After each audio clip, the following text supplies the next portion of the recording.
Victor Davis Hansen says MAGA isn't a revolution, it is a counter-revolution. Vance says we need shared values, and Trump says religion is what will bring us all together. And as a non-believer, I think he actually might be right. Kash Patel got confirmed, Adam Schiff started pricing flights to non-extradition countries, and lawyers are salivating over all the possible lawfare. Elon becomes meme, Kobe gets a statue, Grok 3 makes light work of game dev, and Jeff Bezos asks the world who the next James Bond is gonna be. Drew, the revolution will indeed be televised, because here we is, and it's all happening. It's happening. It's happening. Can't we all just get along, man? I don't understand what all the beef is. You know, we're all here together. I'm saying it. Same country. I'm saying it. We well, can do it. Oof.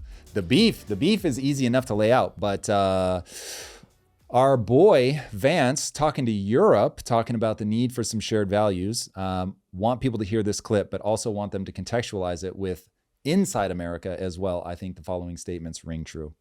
Happy, let's jump into it. Make Latin America great again. And so in essence, I think your message was very well received by many of those conservative leaders across the globe. But what does this mean with the U.S. now that, you know, in giving that speech, what does this mean with the U.S.'s relationship with Europe? Well, look, obviously, we're going to continue to have important alliances with Europe, but I really do think the strength of those alliances is going to depend on whether we take our societies in the right direction. Think about this. Germany's entire defense is subsidized by the American taxpayer. There are thousands upon thousands of American troops in Germany today.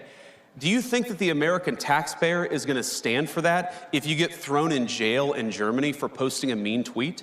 Of course they're not, right? So the point that I try to make to our European friends, and I think that there are friends, I believe that, I know President Trump does, is that friendship is based on shared values. You do not have shared values if you're jailing people for saying we should close down our border. You don't have shared values if you cancel elections because you don't like the result, and that happened in Romania. You do not have shared values if you're so afraid of your own people that you silence them and shut them up. So let's have shared values. Let's defend democracy. Let's have free expression, not just in the United States, but all over the Western world. That is the path to strong alliances in Europe. Ooh, we are witnessing before our very eyes the changing of the world order, where we've had this incredible stability is probably the right way to think about it for 70-ish years. And now all of a sudden we're beginning to realign. We're telling people you're going to have to pay your fair share in terms of the NATO fees. You're going to have to start considering what we think about your policies if you want us to be a part of your defense. And I don't know what way people are going to bounce. Given that we are the strongest military on planet Earth, with some potential exceptions for China, given that we are the strongest economy with some potential exceptions for China, I think that we're going to have a lot of pull, but it's going to be very interesting to see, because I don't think that Europe is just going to go, oh, okay, you want us to do it your way, we'll do it your way. It's not going to play out like that.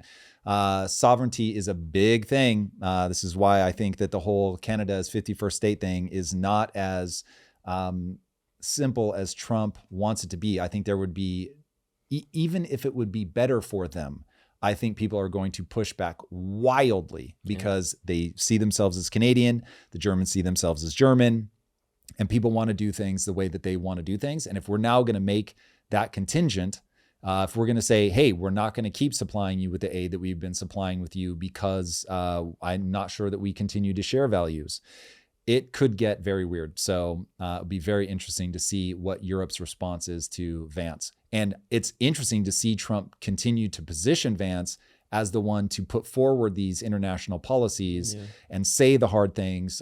He made quite the stir when he gave the speech on AI. AI needs to be about innovation before safety. He didn't say those exact words, but that was certainly the way that it was read by the Europeans. And I think, honestly, it was a fair way to read it. And so putting him out there, having him, again, clearly messaging to international allies that this is a new world order. Yeah, and I'm starting to see a common thread where it's obvious that they are now adding an asterisk to all the funds and the money that we're giving out. It used to be America got it, so everybody else can get it, and we just want democracy and freedom around the world. But now it's like, okay, what are you actually doing? What do you actually? It's almost like we're doing an international audit just as much as we're doing an internal Doge audit. For sure. Many of the things that they're focused on at Doge is where's all this money going? So much of the money was going abroad. I think for sure, I was really shocked by the percentage of money that was going out of the country, and for all the things that it was listed for was really sort of mind-bending. Now, I completely understand that a lot of the things that it stated that it's for is not actually what it's for, and that I'm sure a very distressing amount of this stuff is for covert operations, things that we think allow us to destabilize a government, to get access to whatever it is that we want access to, is probably more true than just taking things at face value. But still, when you're doing the kind of deficit spending that we're doing, the idea of just really beginning to taper that stuff off, I think it isn't going to be only good. I want to be very clear-eyed about that. But when you've got the kind of problems that we have at home created by the need to print money because of the deficit spending, I think it makes a lot of sense to start with things that are going to other countries. But for anybody paying attention, there are consequences to taking a more protectionist standpoint. So this will not be a free lunch. We'll see. And it's interesting because Trump spoke at the National Prayer Breakfast and he said something similar in a different way. I want to tie these two together. Let's hear what Trump said. Great group of people. If we could ever come together, it would be Pause it for a second. That was the quote that really got me on this. I think it is so true that dividing an enemy is exactly how you defeat them. If you can get them battling against each other, you just take them off the chessboard. And the fact that America has been so increasingly divided for basically since the end of the Cold War, we just haven't had that gravitational center that held us together, and we have really started going apart. But hearing Trump, who is a divisive figure in that people respond so negatively to him, it doesn't matter whether I think he should be as divisive as he is divisive. Yeah. And he may simply represent something that's already there. Yes, for sure. But hearing him extend that olive branch, and I've heard him say this a lot, and maybe this time because he has such a different tone in his voice because he's at the prayer breakfast, it really hit me. But he's so right. If we could find a new gravitational center as a nation to bring the two sides together that can say, okay, look, we're arguing over what we think the best way forward is, but we all agree on what the best way forward, we all agree on where we're trying to get to. Man, that would be really, really incredible. I talk a lot about the need for the tension between the two sides. So there's an evolutionary reason that you have people on the left, high compassion. You have people on the right, personal responsibility. You need the tension between those. Those are both evolutionarily extremely valuable for getting a lot of people to cooperate. And I think that whether it was the new atheist movement or whatever, there was a throw the baby out with the bathwater moment where we said, and this is me saying it because I understand a lot of people really believe it is literally true. I am not one of them. But in saying that religion isn't literally true and therefore it's a joke and it's a waste and we need to get rid of it, that we didn't realize that we were trying to build a model of the universe and saying throw out gravity. And now all of a sudden everything flies apart and you're like, oh shit, this doesn't hold together. And we need a gravitational center. And I cannot think of one other than what you brilliantly suggested off camera, which was an alien invasion, which, hey, full Independence Day, having a common enemy will work, barring that, or the asteroid impact that is potentially in our future.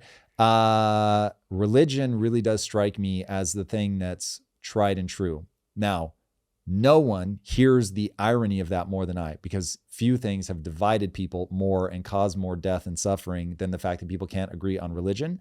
But if we could have a more modern, slightly secular version of religion, being able to see it as this high functioning way of passing values forward, and not to get lost in the minutia that caused so many lives over the years about splitting hairs, like with Catholicism versus Protestants. I mean, it really does get crazy. But it really could function if we can sort of smooth the edges off of like the things that people disagree about with religion. But when you have a non-believer going, yeah, like that really might be the answer. That might be the thing that's going to bring people together. There's something interesting there. So anyway, he keeps going, but I just wanted to touch on that. Unbelievable. May not happen, but it should, and maybe it will.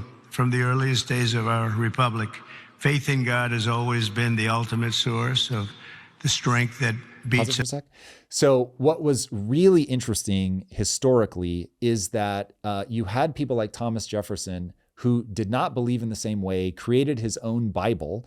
I don't know it well enough to know what the parts were that he cut out. I'll let somebody pop off in the comments about that. But it's a really interesting idea that is hearkening back to where we started, which was not everybody saw it the same way. They knew that they had to have a separation of church and state, which I think is very smart.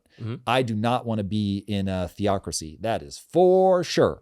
But they understood that the shared values that we had as those early Americans was based on the idea of one nation under God, though I think technically that ends up coming a little bit later, but maybe I'm wrong about that. Anyway, you can have this general idea of every life is sacred, and that there are certain things that are granted to us by the Creator. And once we have that idea that gives authority to the ideas, right? So you look at the Declaration of Independence, and it calls that out. These are inalienable rights that are given to us by our Creator. Okay, cool. You don't even have to outline who the Creator is. It's just this sense of, yeah, we all share that idea that there's a sacredness to the individual, which I don't think people understand how much America is based on the idea of the sacredness, the quite literal holiness of the individual. Now, as somebody that grew up in that, who really has imbibed that and believes in the sacredness of the individual, I really want, people need something to anchor that around. And if it's going to be God, fine. Like, as long as we're not in a theocracy, whatever, I just want people to really believe in the sacredness of the individual, that property rights matter. Like, so many things unfold once you believe that each individual is the right, as Jordan Peterson talks about, the right level of analysis is the individual responsibility, a government that serves the individuals, versus a more collectivist look at it where, any one person doesn't matter. This is all just about the good of the whole. If we can get people to anchor on that ideal, if we can get people to say, this is a value, and the center or the authority that holds it together is this religious conviction, I'm fine, as long as we have that at the core. And I don't see a replacement for it. If somebody does, I'm very open, because again, I'm a non-believer. You're never going to hear me suddenly being like, no, I really do believe, I've accepted Jesus Christ into my heart. By all means, play this clip if I ever do. But I recognize that we need something. Yeah. I'm going to try hard not to preach in this moment, but it's one of those things that I think religion has perversed the idea of God in a lot of different ways, where God himself never established a religion, God himself. So that's read your own Bible.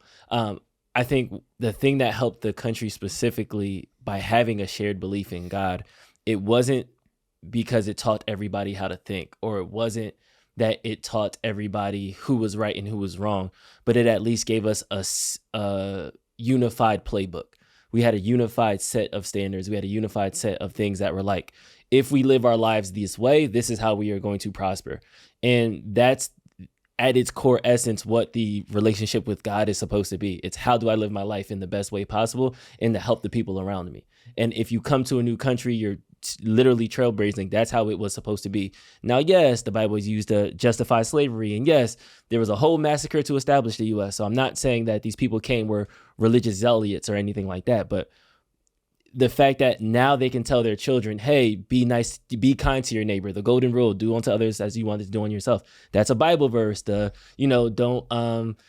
all these standard euphemisms and moral kind of sayings that are just so ingrained in our society that are rooted in this religious standard that was the baseline for our thought. So I think now what happened is when everybody got their own truth, everybody then got their own facts. And now we have two people arguing about something and they're not even in the same universe. We're not even talking about the same set of standards, set of facts, set of ideas. It's almost like if a fish is arguing about a bird living standards. And it's like, yes, I'm sure the bird is going to say air is the most important thing, but the fish is also going to say, yeah, I have air, but I need to be wet, but the bird's not.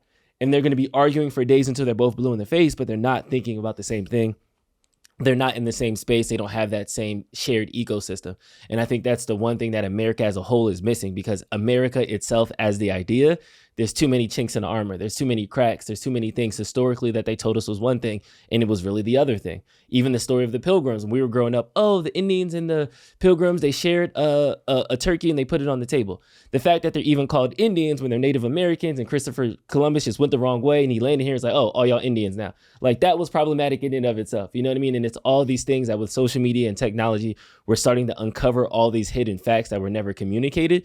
It makes us stop believing in the things that you told us to believe in. What's interesting to me is the reason that we can live in a world where there is no agreed upon truth is because actual truth is so difficult to pin down. So much of what we think of as truth is simply interpretation. Truth is physics. So that's why I think the idea of you need some authority to base, like, do this because XYZ authority. Now, if we could build something on top of physics, great, I'd be all for it. But the reality is, A, we don't understand physics all the way. We have not reached a unifying theory of the universe. But even if we did, that simply explains the physical experience that you're having. It explains why your blood pumps the way that it does. It explains chemistry. It explains all of the biological processes, all of that. It explains why plants grow or don't, how the sun works, how it keeps us warm, how it transfers energy. Like, it would explain all of that, but it's still not going to explain the human experience. It is not going to explain the way that we have evolved over evolution to interpret our surroundings, to come up with a story that allows us to put in hierarchy the very complicated world and say, oh, only pay attention to these things. You need some authority to ground all of those things on. But once you understand that you're not going to be able to ground it on quote unquote truth, because it simply is the human brain finding a way to put in hierarchy all of the things that it understands and believes about the world so that you can move forward. Because there is not a necessary right or wrong answer. You don't have to go beyond the trolley problem to realize how quick, when you're trying to ground morality in quote unquote truth or facts, very quickly it just becomes what people believe you ought to do in a given circumstances. And the physics of that situation is, if you pull the lever, then the train goes one way or it goes the other. And it's going to hit, again, physics, whatever's sitting on the track. But there is no good, bad, right, wrong on those without some authority at the center to say, this is the thing you should believe and this is why you should believe it. Religion is like the ultimate because I'm the parent and I said so.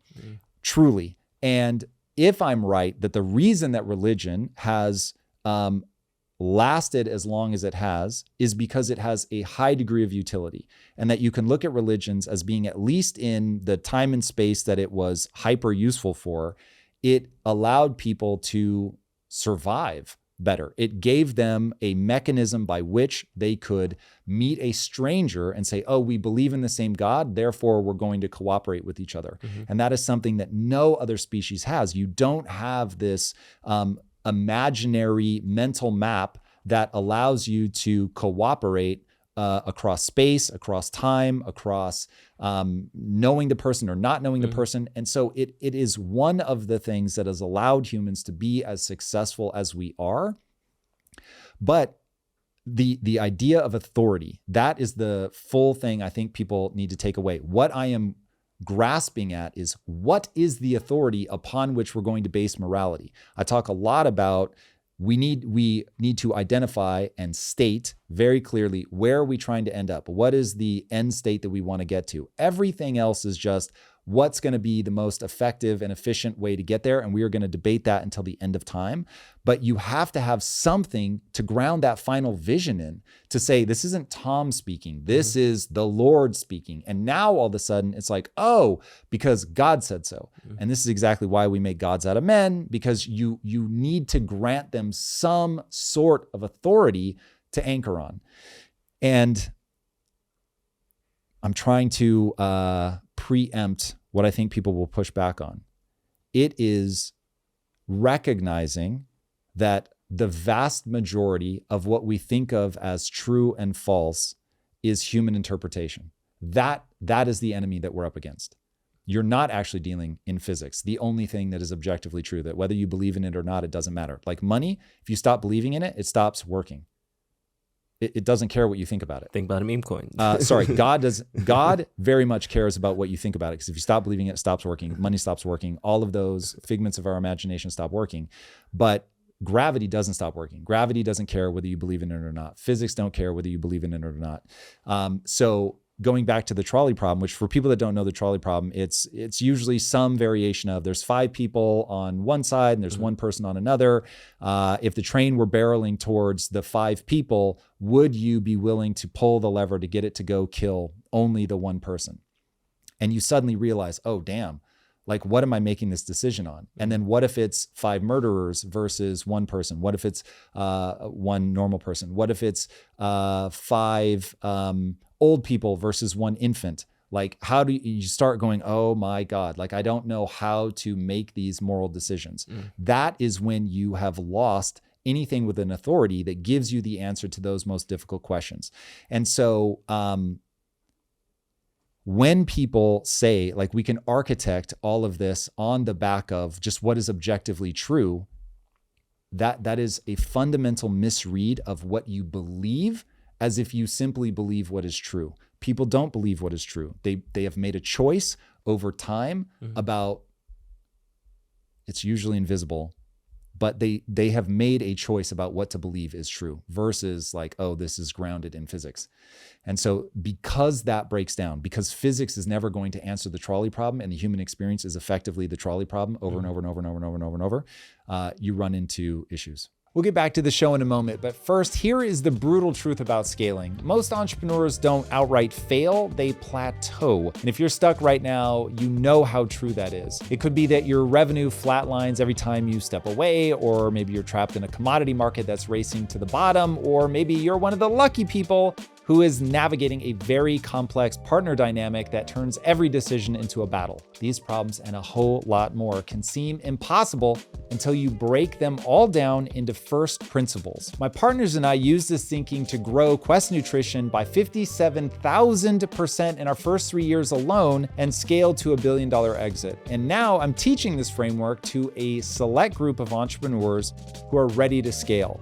Now, I want to be clear, this is not for everybody, because I'm looking to work with serious entrepreneurs that already have an established business and a proven track record of execution. If that's you and you want to learn how to break through your biggest business bottlenecks using first principles thinking, be sure to apply now. Just go to impacttheory.com/scale or click the link in the show notes. Again, that's impacttheory.com/scale. Now back to the show. That gap is always going to exist.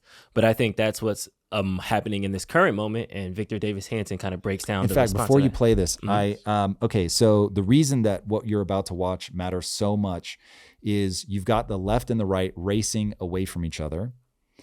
Each side thinks that they are right, because I want people to listen to this in the context of what we have just been talking about, that you're when you interpret this moment as a very consequential moment where you have people racing away from each other because they do not have shared values, you can begin to understand why the left thinks what's happening right now is a revolution, that MAGA is a revolution. And when you hear him talk, you're going to understand why the right thinks what we just went through was the revolution. Now, what I'm saying is neither of them are right. There is no objective right here. The left is saying this is how the world ought to be, and the right is saying this is how the world ought to be.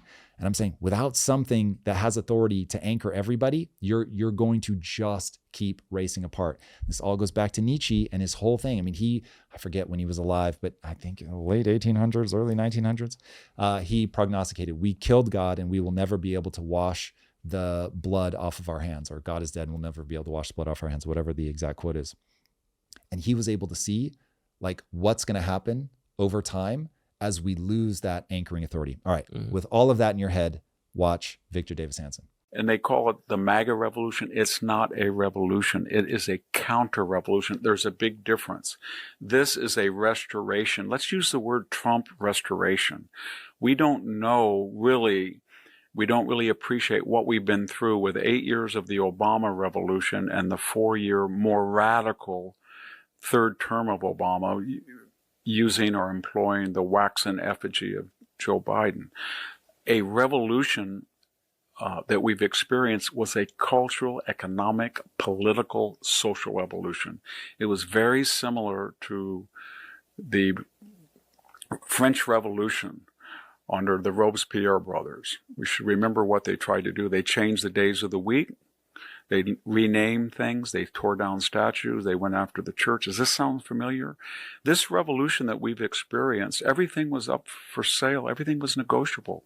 We invented a third gender and rammed it down people's throats. We tore down statues. We said 1776 was no longer the foundational date. It was 1619. We changed the very mechanism that we vote. We went from 70% of the electorate voting on election day to 70% of the electorate not doing that, either through mail-in or early voting. That was a radical change that had no discussion. It was done by fiat. It was incredible. We looked at girls' sports and we destroyed it. We said that transgendered biological males that were now transgendered females could compete. They won over 600 medals they took away from hardworking female athletes. We had drag shows among young children. It was an effort to change the entire Constitution. All right, you can stop there. So my bias is on the table. I totally agree with Victor Davis Hanson. I think he's one of the great thinkers and really understands the world through the lens of realpolitik for sure. But my whole point is that what is he anchoring his belief system on? What am I anchoring my belief system on? It isn't empirical fact. So it is simply me saying that's what I think is the right way to get to human thriving, where you're going to get as many people as possible in a good place by respecting the sovereignty of the individual, by recognizing the individual as sacred, by understanding that that's the right level of analysis when you think about is this working or not working, going all the way down to the individual. But I fully recognize that that is a set of beliefs that I have come to adopt over time based on me running a bunch of experiments. It is not me saying, oh, I have hard facts on my side. And so that's why when you have one side that's like, no, you're the counter-revolution, and the other side saying, no, you're the counter-revolution, you get this kind of madness. And so there's gonna need to be something. And again, I think the only answer that's on the table, and I am super open if somebody has a better answer, but the only thing I see is religion. I feel like at this point, we're just going to have to wait and see. I think the pendulum is going to keep swinging until we find that thing to ground us. And I don't see that happening in the next 4 years. It's just going to be more of the left. Isn't the asteroid only 3 years away, Drew? Come on now. I watched the whole video with Neil deGrasse Tyson. And it could be the thing. We've got 3.1% chance of getting struck by an asteroid, but it isn't going to wipe out humanity, everybody. So says Neil deGrasse Tyson. We shall see. Yeah, moving on. This one scares me. Kash Patel. This one scares me. But Adam Schiff and him have a beef, and I did not realize that. So hard beef. Let's check in on them and see what's going on. I'm doing this because we're short for time. Okay, fair. This is someone we cannot trust. This is someone who lacks the character to do this job, someone who lacks the integrity to do this job. We know that. Our Republican colleagues know that. The only qualification Kash Patel has to be FBI director is that when everyone else in the first Trump administration said, no, I won't do that, that crosses moral, ethical, and legal lines, Kash Patel said, "Sign me up." In the first Trump administration, as we are seeing in the second, you rise to the level of your sycophancy, and no one is a bigger or more dangerous sycophant than Kash Patel. This political hack does not deserve to be in this building. He can't do the job. He won't protect the public. He will misuse the resources of the Bureau. He will weaponize it against the president's political opponents rather than protecting the safety, the public safety of the American people. Adam Schiff is the worst criminal in Congress in the last 250 years. And what broke that we're going to talk about right now is Adam Schiff met with a whistleblower. Adam Schiff went to the podium day after day after day saying, I know nothing about this. We're not going to discuss it. We're going to protect it. And then Adam Schiff, led the prosecution of the impeachment trial in the... Is this another example of just right versus left? They're both arguing about the tea and not the actual thing? Or do you think that they have some... The thing to zoom in on here is lawfare. And I really, really, really worry that all we're going to see is all the lawfare that was happening to Trump, which seems patently obvious to be lawfare. Even if you've got a president that has done things that are criminal, look at the way that they handled Nixon. You say, it's not good for the country to go after this guy. We need to look forward. Now, the conundrum that I think that we're in is you're going to see lawfare go from the left over to the right. And now they're just going to go after the left as hard, or that's certainly the opportunity before Trump. And so if he does that, it becomes gang violence. And it's just like, you got one of mine, so I'm going to get one of yours. Now, the hard thing to deal with here is, what do you do when you have people that are doing criminal activity? You can't just turn a blind eye. And if it's getting so rampant that you're now having a government that is collapsing under the weight of its own corruption, because you're never going to get to zero corruption. So I'm really worried that people are going to, instead of saying, look, I'm going to hold, in terms of looking backwards, I'm going to hold a really high bar for me to pursue somebody. Like, they will have to have done something so insane that, we're going to go after them. Take January 6th. If you didn't show up with a weapon, we're not going to pursue you. Okay, cool. Even if you believe this really was an attempted coup of the government, because of partisan bias, we are not going to pursue anybody that didn't bring a weapon or anybody that didn't actively assault a police officer. Okay, cool. At least you're saying this is a really high bar, even though you're like mortified to your core that people tried to storm the Capitol.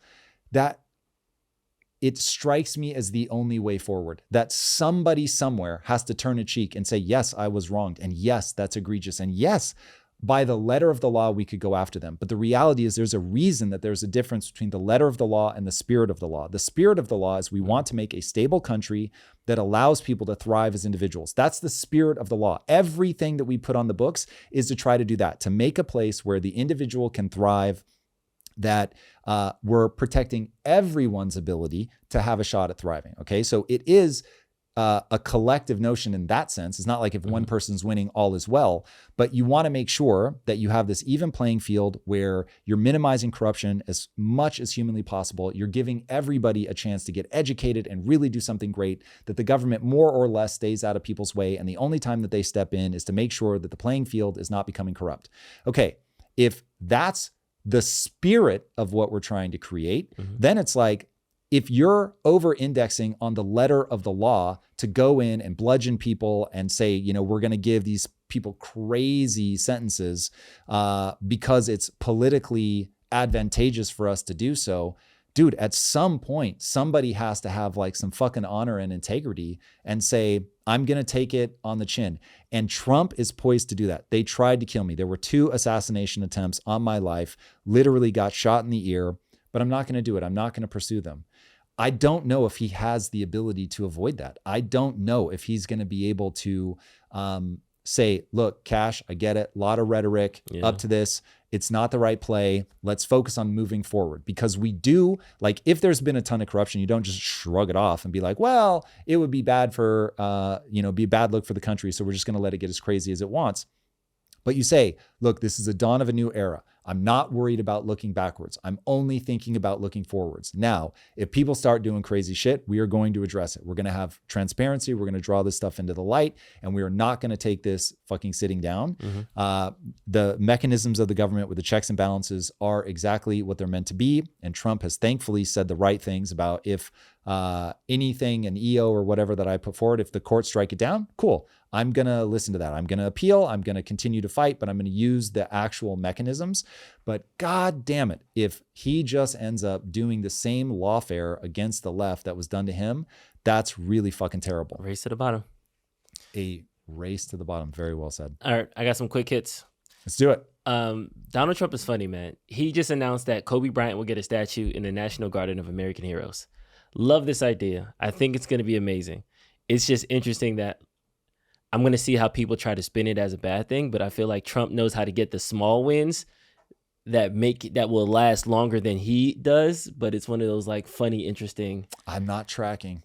Say the quiet part out loud. What do you mean? That this for Trump to be the one to put the Kobe Bryant statue up, it's going to make people feel like conflicted because people love Kobe. Wait. Can I say what I think you're saying? Yeah. This is a biscuit to the black community, and they're going to be so excited by this little thing that he's offering them that they're going to forgive bigger injustices. Not even the second half of that statement. Okay. I feel like Kobe's bigger than basketball. Kobe's bigger than the black community. Whereas like he is a staple in LA. Like Los Angeles shut down for a day when Kobe like killed. So it's one of those things that like he meant so much to so many people, and for Donald Trump to be the one to then sit like, hey, let me recognize that. It's a notion to a community that I don't think would overlap with it. Like NBA players aren't checking for Trump. Maybe they are, and I'm just still in 2016. But it's a very kind of I didn't see that on my bingo card in 2025. But you're excited about it. I'm happy for Kobe to be recognized forever. Yes. Are you happy for all of us Americans to celebrate Kobe Bryant? Yes. Okay, word. But there is something lingering in there that I'm not sure. I don't remember who it was, and God, I'm very upset with myself that I did not pull this clip. There was a clip so Trump was doing something. It was the announcement of the statues in the garden, and he brought somebody up on stage. I unfortunately don't know who this was, African-American. And he was like, Trump is the greatest president ever. And I was like, holy fuck. Like to have, imagine that in 2016, like people would have lost their ever loving minds. Now, are you excited that the black community is getting behind Trump and whatever percentage they are? Or you're like, nah, fuck that. I don't think the black community is getting behind Trump. I think should they? I don't think the black community should get behind any political candidate because America hasn't cared about the black community as a political class. But that's another conversation. It is, but don't you just think it's a numbers thing? They only care about who's going to get them elected. No, it's you don't like that morally, or you disagree with it factually? I disagree with it factually. Okay, give me the facts. Tom, now you're making me fractal. We don't have time for this.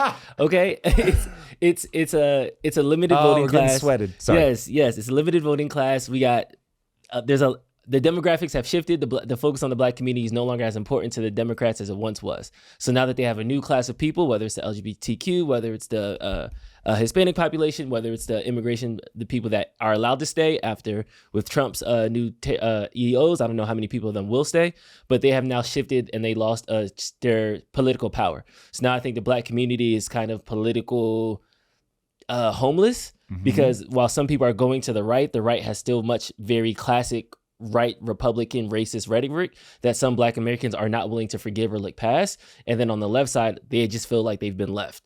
Whereas Trump can come in the first 100 days, give high fives to every community and everybody that helped him, including the black community with this nod. And meanwhile, Joe Biden, Barack Obama, and some of these other people that were in office weren't able to do nearly enough specifically for the black community as they were once promised.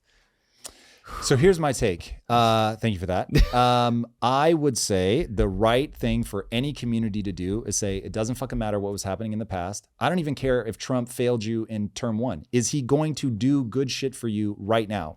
And are the things that he's doing beneficial for as many people as humanly possible? Is it creating the soil in which all individual Americans can thrive? If answer yes, do more. If answer no, do less. So personally, I love to see, because I believe that on balance, because Jesus Christ, am I looking sideways at Trump on a lot of things that he does and says, But on balance, I think that they're headed in the right direction to create the soil in which the most individuals are going to be able to thrive.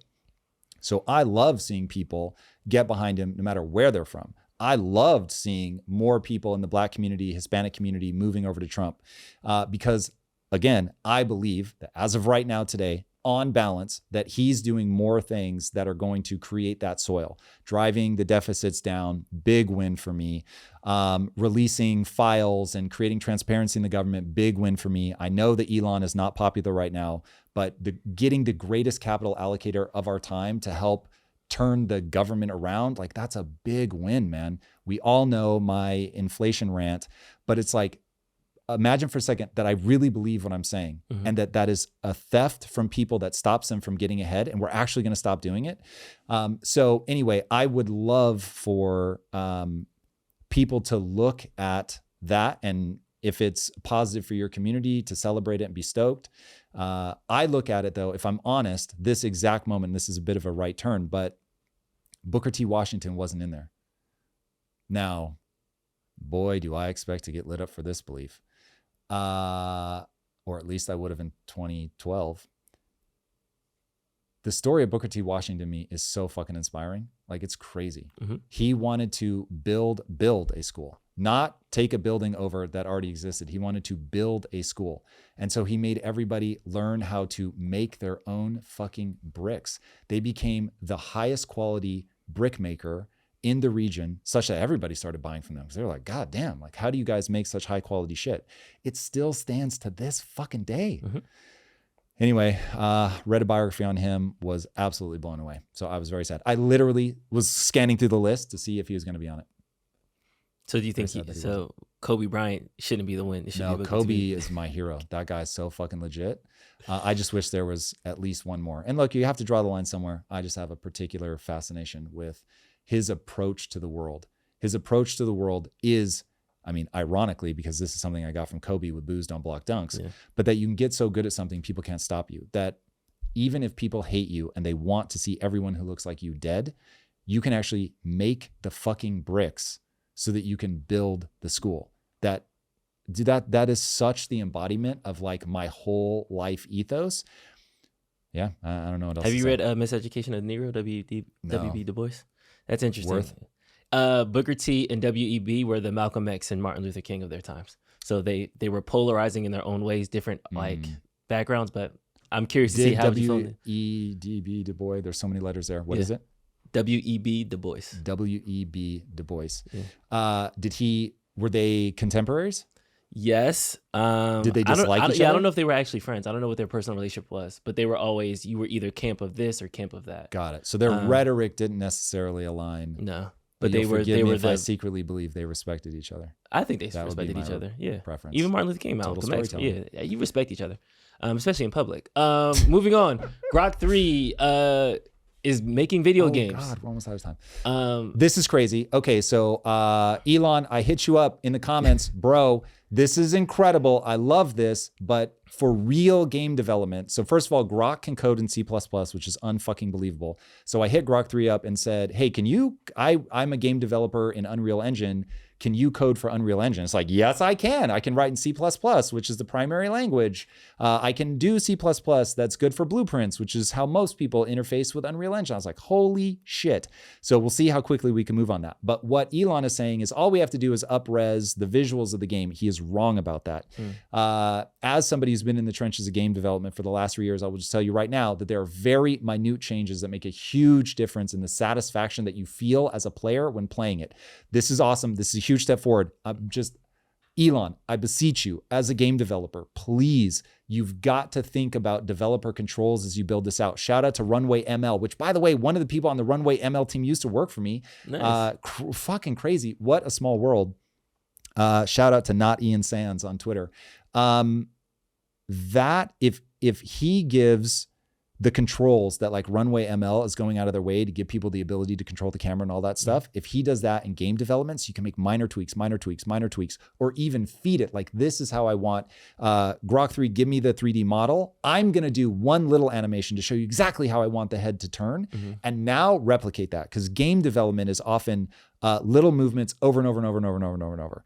And I think that that's a good thing. I don't think you want to constantly be just guessing what the next frame would be, which clearly it's outputting code, so that's not just what they're doing.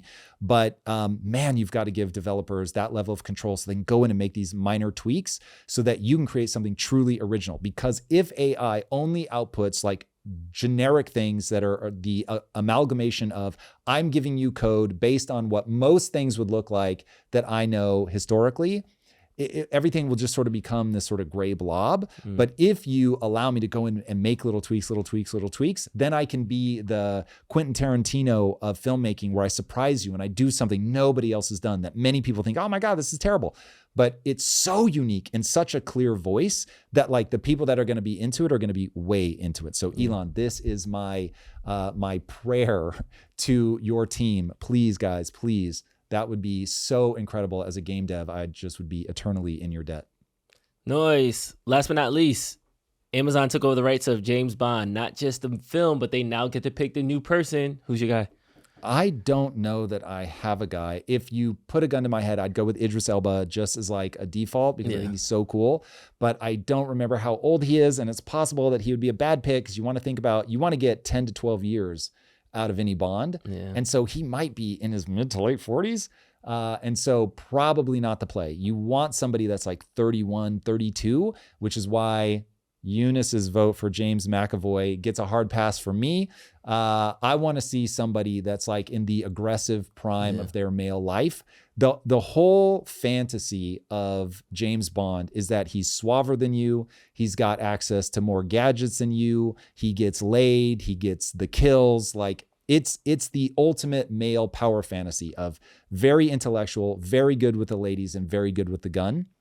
And so she also called for a Timothée Chalamet Bond. Oh, he's so physically frail. Timothée Chalamet, I love you the most as an actor. You're fucking unbelievable. I don't know. But I want some I stewed tough on it. people. The Timothée Chalamet might be it. Because you know how Because you want him to roid up. No, because you know Robert Pattinson, they made him like emo Batman. And like it was a new perspective of like Batman, instead of being this brooding, aggressive character. You want an emo Bond? I feel like this could be like how Bond became Bond. So this is like so out of touch with culture. No, like this is like, this was Bond before he gets his first heartbreak, and then he's like, now I'm grizzled. And then in Bond 2, he comes back roided up, and now I'm just killing people. So you start to see like his art. Oh, people would hate the first Bond so much. It'll be like it'll have to be a 3-film series, because you can't.